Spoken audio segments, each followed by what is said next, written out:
It started like any other evening.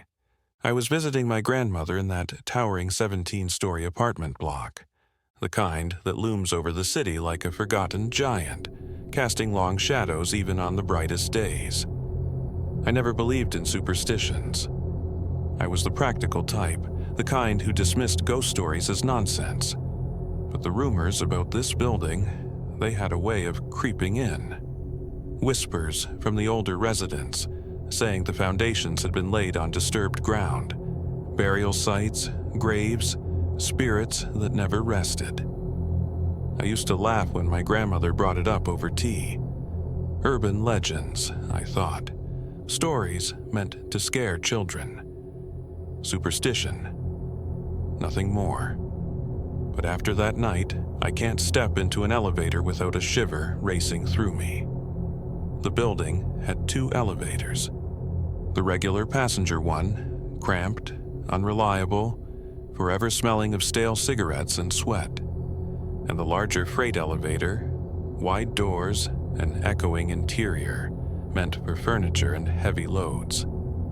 That day, the freight one was marked out of service. A strip of yellow caution tape, and a sign slapped across the doors. Out of service. Do not use. So I took the passenger lift to my grandmother's floor. We spent the afternoon over strong black tea. Her endless stories about family, neighbors, years long gone.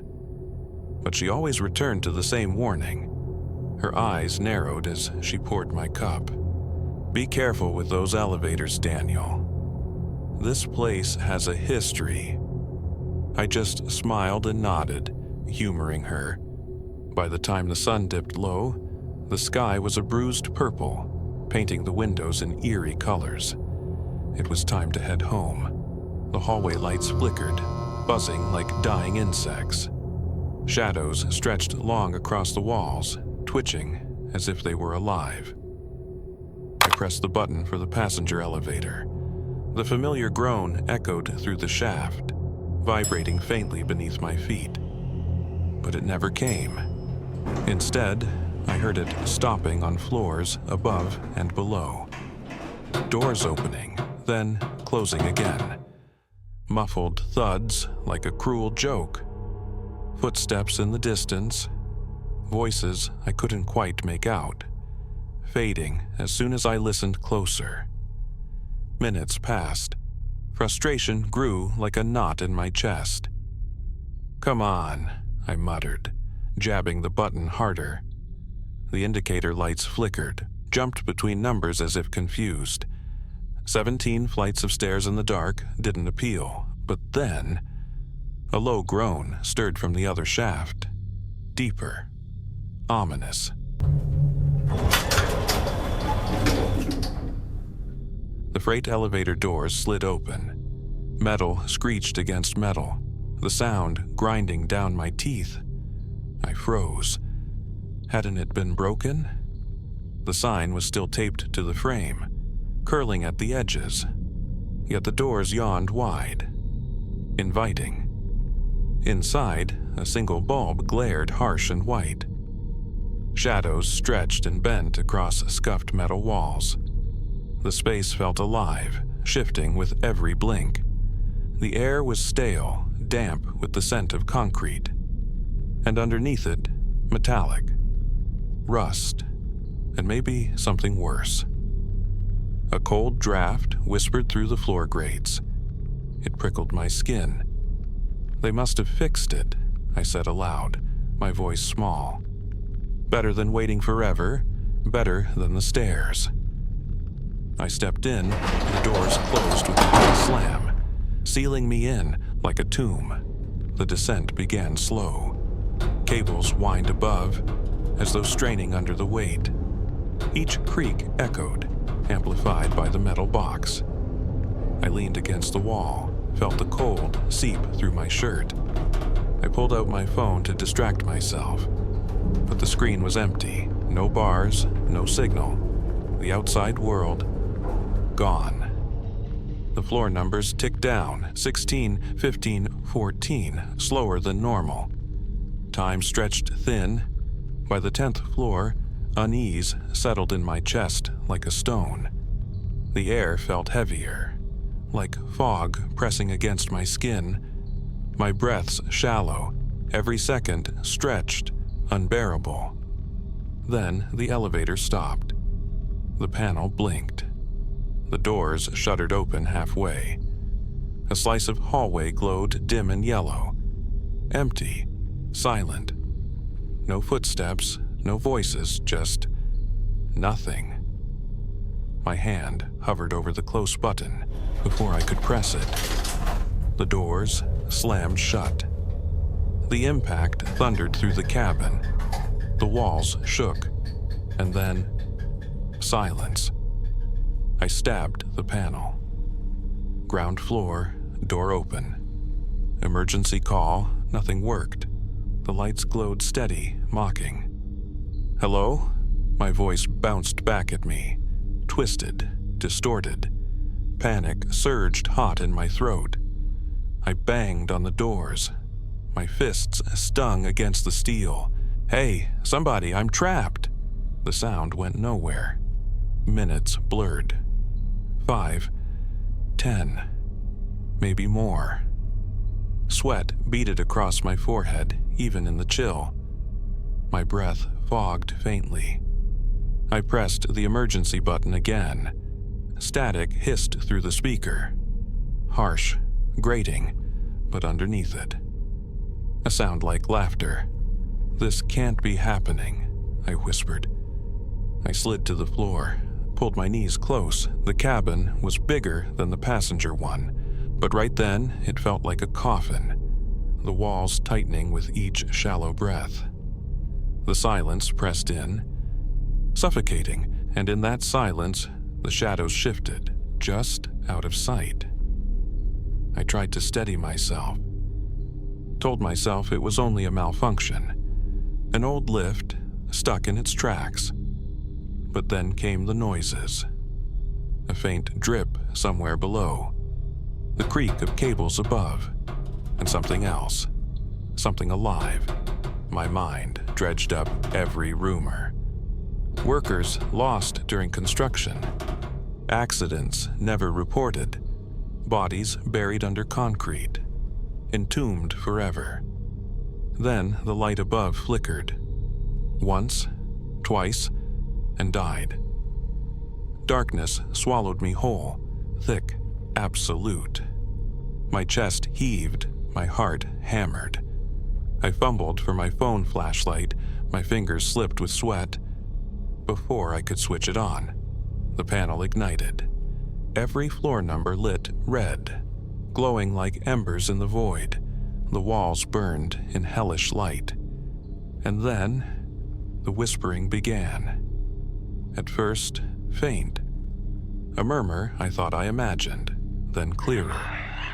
A voice? No. Voices. Layered. Pulling at the edges of my sanity. My name. Daniel. Daniel. I froze. Number. It couldn't be real. But the voices slithered through the air, inside my head, close, intimate, invasive. "Come. Down. With us. Join the fallen." Terror stabbed cold through me, and then, from beneath the floor, the scratching began, slow, deliberate, nails dragging over metal. Rhythmic, purposeful. Something was down there, in the shaft, clawing upward, or worse, pulling me down. The floor trembled faintly. The scratching quickened, frantic, feeding on my fear. I scrambled to my feet, pounded on the doors with both fists. "Let me out, please, somebody help." The whispers swelled. Not one voice, but many. A chorus of torment, fragments of final words. Falling, endless, join us. The air turned ice cold, each breath a cloud of mist. The stench rose strong. Earth, decay, iron. The voices grew louder, more desperate. They weren't just calling, they were begging, pleading, and that's when the thought struck me. They do not rest, because we never let them. When the light snapped back, it stabbed into my eyes. The whispers cut off mid-phrase. The scratching fell silent, as if someone had closed a lid over the horror. The lift jolted. Then, smooth as if nothing had happened, it continued its descent. 6, 5, 4. I held my breath. My body shook uncontrollably, and then the doors slid open. A cheerful ding. The lobby lay before me. Bright lights, a doorman chatting casually with a resident. Ordinary life, as though the nightmare had never happened. I stumbled out, legs like jelly. Sweat dampened my shirt. The doorman glanced up, frowning. "You okay?" "You look like you've seen a ghost." I was trapped," I stammered. The freight elevator, lights out, whispers, scratching. I thought I was going to... My words broke apart. Her face drained of color. She stepped closer, lowered her voice. "Listen to me, Daniel. There is no freight elevator anymore." Her grip tightened on my arm. "They removed the cabin 6 months ago, after an accident. A maintenance worker fell all the way down the shaft. They sealed it off." My throat tightened. No freight elevator? But I had just ridden it. She glanced nervously toward the dark shaft. "People say the doors open sometimes at night, that you can hear things, but no one ever comes out until you." I turned. The doors were open, but inside, only void. No cabin, no bulb, just an endless drop. A black abyss that seemed to breathe. And in that silence, a faint scratching. Low, persistent. Only I could hear it. After that night, I was never the same. I stopped using elevators. The stairs became my ritual, each step a small prayer. But the memories stayed. The red panel. The whispers calling my name. The smell of earth and iron. They lingered like stains on my thoughts. Even at home, silence was no relief. In the still of night, I sometimes heard it again. Scratching. Soft, patient, like fingernails raking at the underside of my world. I tried to explain it away. Sleep deprivation. Hallucination. The brain's trick of finding patterns in noise. But the clarity of those whispers, the steady rhythm of the scratches, they were too precise, too real. That's when the old stories resurfaced in my mind. Not the harmless rumors, but the darker ones. Accidents that happened long before I was born. During the construction of the tower, one worker leaned too far into the unfinished shaft. The scaffold slipped. He fell. His scream echoed down the hollow concrete. And then, silence. They searched for days. They never found him. Some whispered the concrete pour buried him alive, trapped forever in the foundations. That thought crawled under my skin. The building wasn't cursed because of bad luck. It was cursed because it was fed. Its walls held more than steel and stone.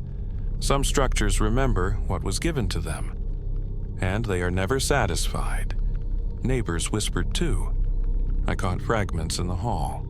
A teenager swore he heard sobbing from a sealed floor. An old woman claimed the freight doors opened once a month, always after midnight. Nobody wanted to talk openly. Fear kept their mouths shut, but their eyes said everything. A week later, I returned to the lobby, desperate for answers. Official records were thin. Accident, shaft sealed, case closed. But tucked away on a bulletin board was a faded photograph. The building half finished, and a scribbled note beneath it. Missing, since 1973. Never found. No one spoke of it directly. It was easier to pretend the silence meant safety, but silence only feeds what waits underneath. One night I woke to a sound beneath the floor, not pipes, not rodents, but scratching, slow, steady, deliberate. I held my breath, listened, then heard it. My name, pressed against my teeth from the inside. Daniel. The next morning, there was dirt scattered near the stairwell, as though something had clawed its way upward. The doorman avoided my eyes. The city paperwork listed nothing unusual. But the building, it breathed differently after dark. You cannot outrun the foundations of a place. They own more of you than you think. I told my grandmother. Her hands trembled around her teacup. They called it hubris, she whispered, when they poured the concrete. They built over things that should have been left untouched. When you disturb the ground, something always keeps score. Her words carried the weight of generations. They lodged in my chest like stones. I began keeping a notebook. Dates, times, noises, neighbors who had seen things. Patterns appeared. The activity grew strongest during storms, when pipes groaned, when winds pushed through cracks in the walls. It was as if the shaft itself was listening, reaching out. Months later, I waited in the lobby after midnight. At 2:13 a.m., the freight doors sighed open. Inside, darkness. No cabin, only the void. A whisper brushed the air. Daniel. A sudden urge gripped me to step forward, to lean into the abyss, to answer. My hands went numb. I thought of the workers, the bodies entombed. I thought of my grandmother's warning. And I stepped back. The doors slid shut. Life carried on, bills to pay, groceries, birthdays, neighbors pretending everything was fine. But absence is its own presence.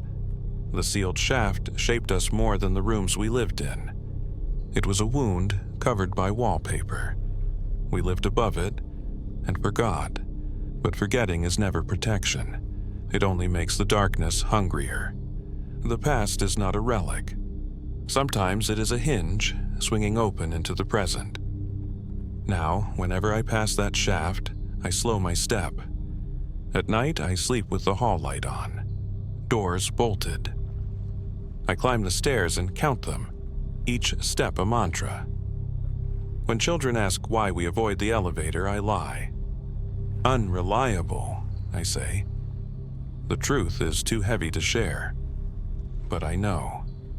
And the knowledge lingers like a shadow I can't shake. Sometimes, late at night, I still hear it. The scratching. Softer now, not demanding, but reminding. A name whispered from the depths. Daniel, calling me back.